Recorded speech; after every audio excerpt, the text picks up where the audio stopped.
Welcome back, guys, to the recap of round number 4 of the FIDE World Championship match between Liren and Gukesh. And today we saw another pretty solid and quick draw, but there were still a couple of interesting moments in the game. Therefore, I want to have a look at what happened. So Ding went knight f3, not entirely surprising since both players mixed things up already on the first move with the white pieces just to make preparation more difficult. As we remember, Ding went e4 in his first white game. But in this game, he went for knight f3. Gukesh replied very classically with d5. And here, Ding went for this, in the meanwhile, not even a sideline anymore, e3. Some call it the Vincent Keimer line because he played it very often, named after the strong grandmaster from Germany. And the point is just, at least the point was that white wants to avoid some theory by just having some slow play with c4, b3, bishop b2. But even by now, there is quite a lot of theory here in the main lines. Gukesh went knight f6, and here Ding surprised most of us, I think, by going b3. As I mentioned, c4 is the main line, which does have the upside that now the bishop cannot develop to f5 yet, because white is threatening to take on d5. So black would either have to go c6 when he would have to be ready to transpose to the Slav after knight c3 or d4.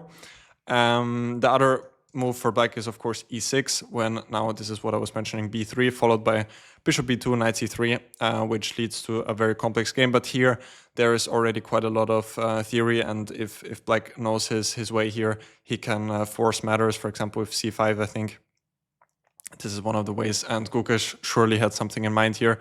Therefore, Ding went b3, which was very interesting, and to me it always seemed like bishop f5 is just like the simple equalizer here, but Ding's team came up with quite an interesting idea, I think. Ding started with bishop e2, which does have a nice point, since now if black would go e6, white could win the bishop pair by going knight h4, and white could arguably have some advantage here by gaining the bishop pair. So therefore, Gukesh went h6 first, so that now after knight h4, the bishop can always just safely retreat to h7, after which knight h4 doesn't make any sense at all. But Ding had the interesting move bishop a3 in mind, which you don't see that often. The point is quite simple, that whenever black goes e6, if he would go right away, white can capture on f8, and black would even lose his castling rights. He would have to go for something like, I don't know, king e7, rook e8, king f8, king g8 to castle, which does take a lot of time. So understandably, Gukesh started by playing knight bd7, and here Ding went for short castle, e6, bishop f8, knight f8. So this was Gukesh's whole idea, that he can recapture with the knight so that he doesn't lose the castling rights.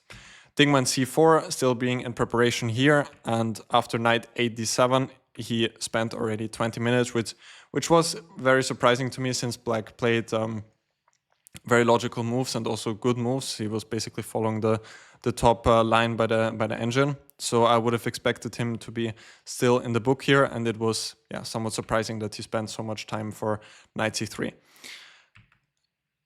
Gukesh went for the short castle, and here Ding took on d5, which I very much liked. d4 also looks very natural, but after something like c6 or even a5 before to stop b4, black has a very healthy position. He will just follow up by going c6, and at some point knight d4. There is nothing to be afraid of here as black. C takes d5 was played, and after e takes d5, Ding played b4, which is again the right approach here.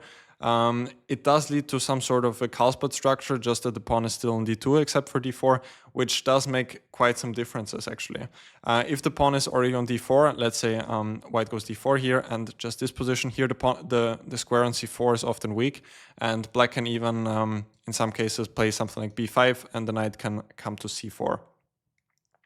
With the pawn still being on d2, this is not an issue, because white can always control the c4 square by going d3.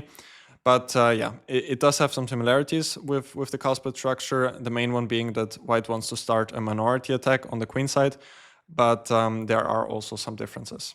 Gukesh went c6, very healthy move, just supporting the center, and now Ding went knight d4, which I didn't like so much, even though it's probably one of the, even maybe the best move, but I thought that queen b3 right away might have been a bit trickier for black to handle. The issue was that after knight d4, which was played, bishop h7, Ding went queen b3 here, but now the plan with b5 doesn't work that well, because whenever White goes b5, for example, knight e5 happened in the game. After b5, now always c5 hits the knight on d4. If Ding would have started by going queen b3 here, first of all, knight e5 is not possible yet. Let's say black goes something like rook e8, looks natural. Now b5 works because c5 is not attacking the knight on d4, and here white could just capture on d5, winning a pawn. So I like queen b3 right away a bit more, but of course it's more of a stylistic choice. Ding went knight d4, bishop h7, and now queen b3, knight e5 happened in the game. And here Ding played a4. In general, there was also this idea with f4 in many cases, but it is very committal, and yeah, Ding didn't want to go for something like this. I guess here black would simply retreat to d7 and argue that this is more of a weakness than a strength. It is a very interesting position still. White has all sorts of ideas. Even g4 would be one idea to start an attack on the king side, but it's more likely to backfire than to do anything because white doesn't really have any pieces on the king side. Another idea is to go f5, just shutting out the bishop on h7, but again it does give a lot of squares to black, which most likely compensate for the bishop's bad position on h7. So this is of course playable for white, but it is quite risky as well. And Ding went for the safer approach with a4, just gaining space on the queen side. Gukesh went rook c8, which at first was a bit mysterious to me, but he actually had a very nice plan in mind, which was to push b6 followed by c5, getting rid of this annoying knight on d4. Ding went a5 and still b6 was played. So this was quite a strong plan, which I actually didn't see while I was commenting the game. So rook c8 followed by b6 and c5, very nice plan by Gukesh. And in this position already, I think that Ding just wanted to conclude the game with a peaceful outcome, because if black actually manages to get c5, it could also go wrong for white. So Ding retreated the knight to f3, and after takes now it's already quite safe, since black cannot get c5 anymore because the pawn on d5 would be hanging. Gukesh went d4, another healthy move. Knight e2 was played, d takes e3, d takes e3, and here he went bishop e4. Nothing wrong with that. We were also considering knight e4, which might have been a bit more of a move in a fighting spirit, since now white has to capture on e4. Otherwise, if rook d1, black can go knight d2, attacking the queen, and if the queen moves, he can take on f3 when white's king is fairly weak here. So white would probably have to take on e4, and after bishop e4, at least there is some imbalance. Black does have some ideas with queen g5 as well, so we thought that this also looks interesting for black, but Gukesh played bishop e4, simply steering the game towards a peaceful outcome, which of course is also very understandable from his point of view, having the black pieces. So Ding went rook fd1, now queen e7, bishop takes e4, knight takes e4, and Ding took on b6 and knight c3, and here it was already more or less obvious that the game would conclude in a draw fairly soon, but both of the players had to reach move 40 or find a move repetition to actually make the draw, since there is the rule that you cannot agree on a draw before move 40 unless there's a repetition of moves. Gukesh went rook d8, knight takes e4, queen takes e4, h3, and now c5. Rook d8, bc5, bc5, just a lot of material is coming off the board. Rook c1, queen e5, queen c2, and now Gukesh played rook d5, which is actually not necessary. He could have also gone something like g6, because queen takes c5 is not a threat, since black would win the queen after rook d1. Queen takes d1, rook takes d1, and queen takes c5. But Gukesh just played rook d5. It doesn't really matter at this point. G3, here there was another small surprise. Gukesh went f5, which does weaken the king a little bit. Of course, it's still a complete draw, but I think everyone was expecting black to play something like g6 or h5, and then g6, king g7, when, there is also nothing here to be played out. It's simply a draw. Gukesh went f5, possibly trying to avoid e4 in some instances, but yeah, somewhat of a mysterious move. King g2 was played, king h7, queen c4, queen d6, and now Ding went for e4. And again, lots of pieces are exchanged. Rook e5 was played, ef5, rook takes f5. Now one less pair of pawns. Queen e4, now offering the final trade of pieces. Queen d5, now even queens are off the board. And here, after rook d4 check, they finally found the repetition of moves, and here a draw was declared. So overall, it didn't seem like anything special this game.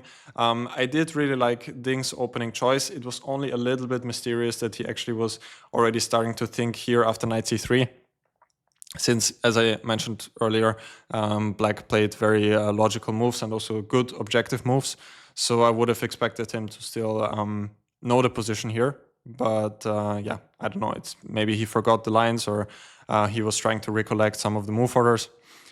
Anyway, yeah, I expect this line to be played a bit more often in the future. I think this line with bishop e2 and bishop a3 could be tried with the white pieces. I would even think for myself to try it in some games maybe. And yeah, otherwise tomorrow will be round 5 with Gukesh having the white pieces. I expect him to try and push for something for sure. I will not be doing any commentary on the weekend, unfortunately, since I'm playing in the German Bundesliga. I'm actually on my way very soon. I have to catch a train at around 7 p.m. So I need to go fairly soon, but still wanted to do the recap for you guys. Hope you enjoyed it. If you did, don't forget to leave a like and subscribe to the channel. Other than that, I will see you probably on the weekend for recaps of my Bundesliga games.